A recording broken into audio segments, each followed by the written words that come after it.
Just a quick disclaimer. I've been trying to get this video out for some time, but during the recording of it, I contracted COVID. Oh no, I said the C word. I'm gonna get demonetized. I don't really care. That's not why we're doing this. Also, while I was recording it, I had some serious mic issues. Just for like a week, my mic was not working correctly.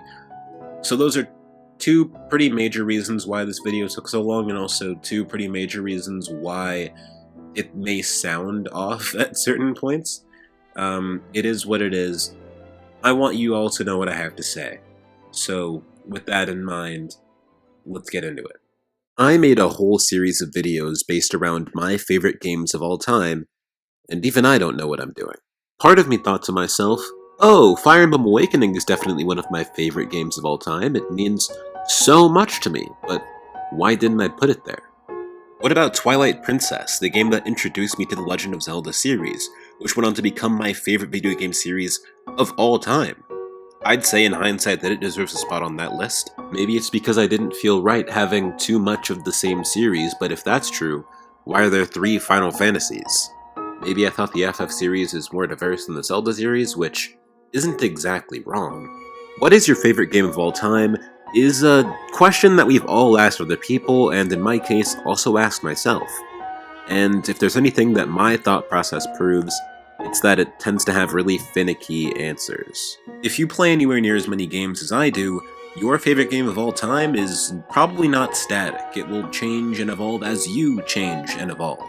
For instance, right now I'm enjoying playing a lot of Guilty Gear with my friends. Which one's this?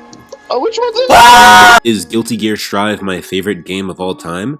I don't know. I don't think so. Will I enjoy it as much as I currently do a month or even a week from now? I don't know. I don't think so.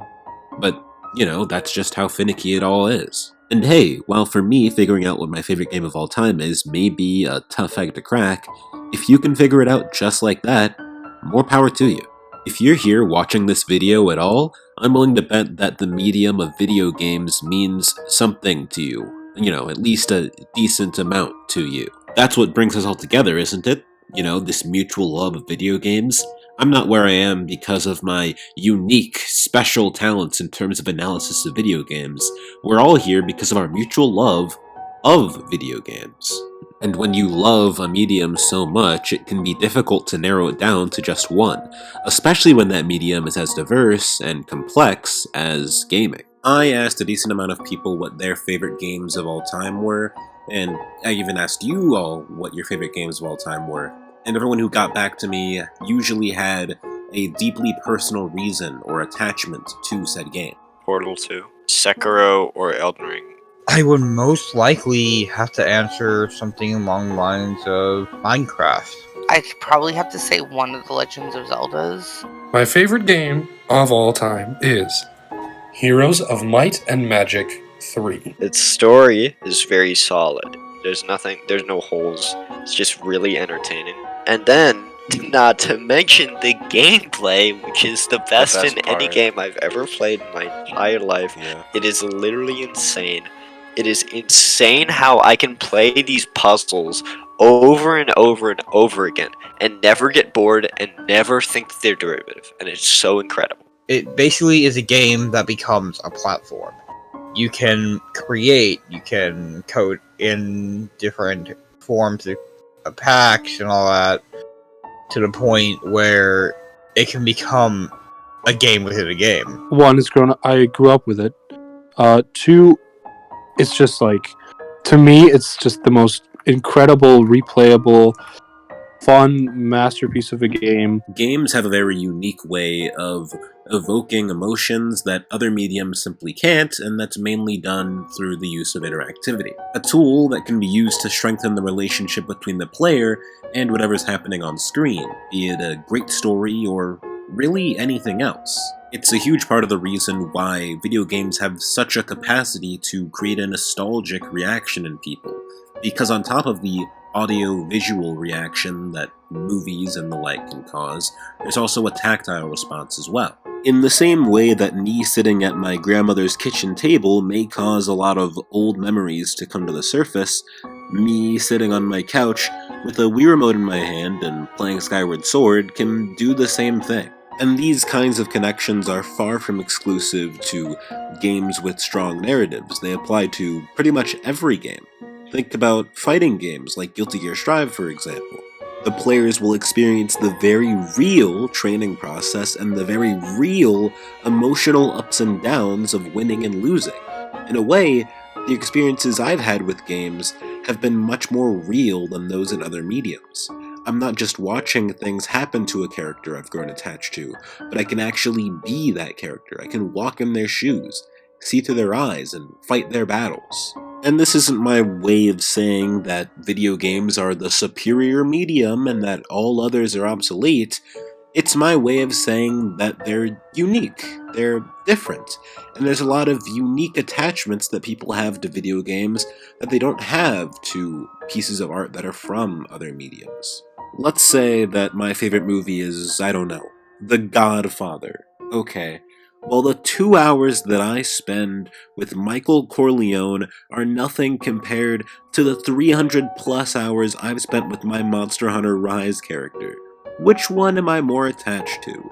I think it's the Monster Hunter Rise save file. Video games have a capacity to stick with you in a way that movies and shows usually can't. And again, it's not a sign of superiority, rather one of uniqueness. And it's something that I've always loved about gaming. I guess to finish it off, the reason I'm in the position I am, the reason why I have 1,000 subscribers now, is because of our mutual enjoyment of this medium, because we all have this attachment to video games, and not necessarily because my analysis of gaming is super special, super unique, super far out there. And that's not me trying to discredit myself, more so that's me saying that this medium, video games, it's a lot bigger than me, and it's a lot bigger than any single one of us individually. So disregarding some of the negative comments I've received on videos in the past, I think that it's beautiful that we can all come together and collectively appreciate this medium and just enjoy talking about it. Of course, I think a good note for this video to end on is me talking about what my favorite game of all time actually is, and it's Final Fantasy X. And I didn't beat FFX until the beginning months of the pandemic, despite beginning the game way beforehand, because I was stuck on the boss Evrai for literal months. And for that reason, I remember spending a lot of time playing the game while home alone. And while it's a little too recent for me to use the word nostalgia, the memories I have of playing the game in an otherwise depressing and uncertain time led to me holding the game in such high regard. There were times when I was grinding sun up till sundown in the Calmlands, which probably sounds awful to people who've never played FFX, and probably sounds even worse to the people who have, but I was so enamored by the game at the time that it didn't matter to me. That kind of childlike wonder I felt playing the game at the time I did reminded me of how I feel whenever I play Twilight Princess, my first Zelda game. I have a whole video talking about how special FFX is on a more artistic level, from the game's amazing music to its imaginative characters, but on a personal level, I love the game because it made a whole season's worth of rainy days feel a lot brighter. And hey, not everybody's gonna have the same kind of memories or emotional attachments to their favorite game that I do. Maybe your favorite game is just whatever you consider to be the best one you've played, and there isn't much of an emotional connection beyond that. That's totally valid, because in any case, my point is that games have a unique capacity to forge these kinds of memories and connections with the people who play them. But hey, at the end of the day, I'm just one guy, and I can only really speak to what I personally feel, so I encourage all of you watching to let me know in the comments what your favorite game is and why you feel the way you do. Thank you for helping me make it this far, and I'll see you in the next one. Peace.